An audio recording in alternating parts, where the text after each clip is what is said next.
Saudara, kita lanjutkan lagi pembahasan kita tentang seorang tokoh yang terkenal, yaitu Hakuin Ekaku yang hidup tahun 1686 sampai 1768. Ya.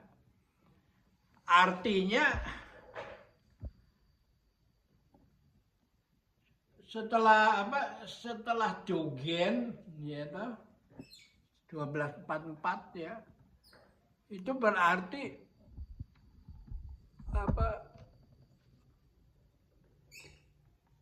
cukup lama kan, dari 1244 mendirikan Eheji, lalu mendirikan sekte Rinzai di Jepang pada tahun 1768, ya toh. Dia meninggal 1768, ya. Jadi hampir berapa? 400 tahun ya toh, dari Dogen itu.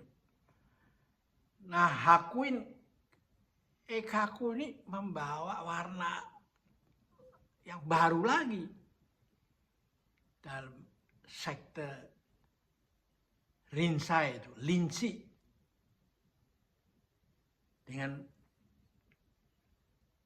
mengkondens ajarannya di dalam sebuah syair yang bisa dinyanyikan, ditembangkan. Syair itu berjudul The Song of Zazen. Dalam bahasa Jepang itu Zazen Wasan, ya. Nah, mengenai dia, saya kebetulan mendapatkan buku yang ditulis oleh Zenkai Shibayama, Abot Zenkai Shibayana. Judulnya A Flower Doesn't Talk, Zen Eisai. Ya, ini edisi yang baru, sedangkan saya mendapatkan edisi yang lama dengan kertas yang berbeda, yang ditunjukkan, direkomendasi oleh Pastor Kakichi Kadowaki, Yesuit, ya, yang ada di Tokyo, di Sophia University, ya. Dia mengarang buku Zen and the Bible, ya. Nah, saya mau tunjukkan bukunya, ya.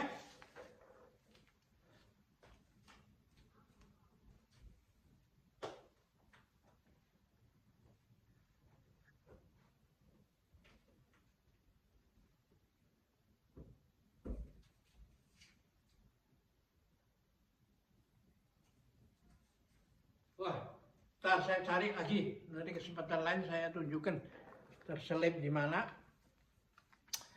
Nah,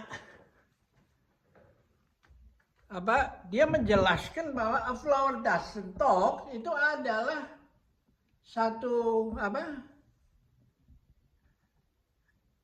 pendapat bahwa is a Zen proverb often used to emphasize the importance of non-verbal communication and the beauty of the direct experience itu. Jadi gini maksudnya, bahwa melalui Flower Doesn't Talk ini menjelaskan tentang pencerahan yang tidak tergantung dengan kata-kata yang banyak itu, membuat buku, ya, ceramah, gitu. Tapi disebut the emphasis of non-verbal. Ya. Nah, judulnya ini ada syair yang menarik di sini.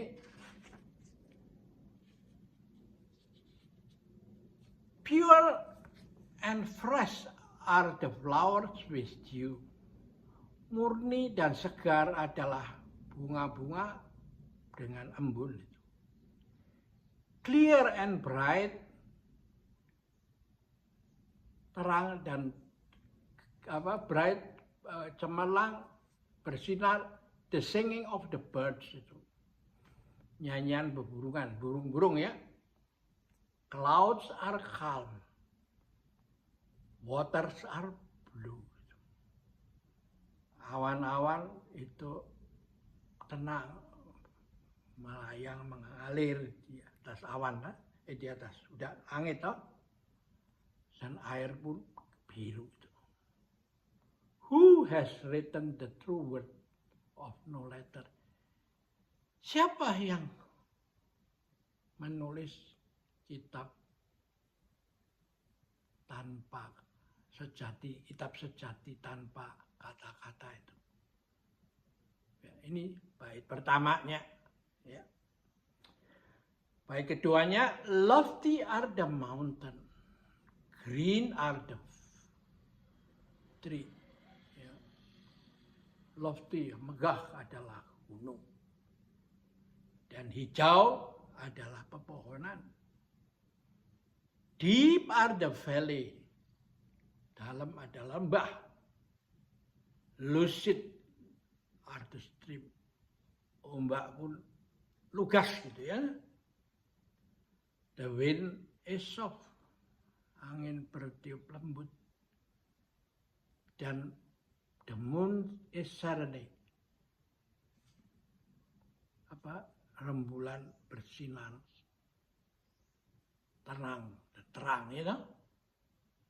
Nah ini endingnya, calmly, diam-diam, I read the true words of no letters itu. Satu syair yang indah, yang menunjukkan spirit daripada Linci ini, Rinzai punya sekte ini ya. Dengan kata-kata yang dipadatkan, lalu dia membuat yang disebut sudden enlightenment. Sedangkan Dogen dengan aliran Soto itu gradual. Ya. Nah, dari Hakuin ini muncullah bermacam kuan, syair-syair begini ya toh. Di mana pelajar itu, orang yang mau belajar Zen itu tidak hanya disuruh meditasi, tapi dikasih teka-teki itu yang disebut kuan itu. Untuk dibaca, direnungkan itu. Salah satu yang terkenal ada the sound of two hand clapping. Ini Anda bisa dengar suaranya kan? Dia mengatakan, apakah kamu bisa mendengarkan the sound of one hand clapping ini? Jadi ini sebenarnya suatu pemikiran out of the box sudah disadari oleh master di tahun 1700 itu ya. Nah, ini menarik tuh. Jangan kita baru akhir-akhir ini ada berpikir out of the box kan. Ya. Mereka sudah dari dulu berpikir tentang itu. The sound of one hand clapping. Kalau kamu bisa mendengar suara satu tangan bertepuk, hidupmu akan sukses. Mengapa? Ketika kamu menjadi atasan, kamu mengetahui hati nurani, harapan dari bawahan. Kalau Anda menjadi bawahan, Anda bisa merasakan persoalan yang dihadapi oleh atasan. Bukan sok pinter, tapi nah ini yang disebut the hidden connection. Ya, antara dua hal yang bertentangan. Nah inilah yang juga dirasakan oleh orang-orang seperti Saint Francis of Assisi. Jadikanlah aku saluran bagi damai-Mu. Ya toh? Dengan memberi, saya menerima. Dengan mengampuni, saya diampuni. Ya. Nah, nanti saya mau menjelaskan lagi lebih lanjut tentang beberapa bunyi dari syair Zazen Basan itu ya. The Song of Zazen dari Hakuin. Ya. Nah, itulah yang menarik. Kenapa kita sampai sekarang itu selalu mengikuti cara yang gitu-gitu aja.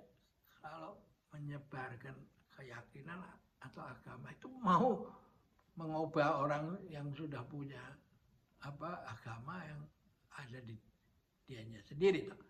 Sehingga selalu menimbulkan ketegangan itu. Kenapa kita tidak mencoba menengok jalan yang disebut penyerbukan silang budaya, ya. Yang hasilnya kelihatan, ya.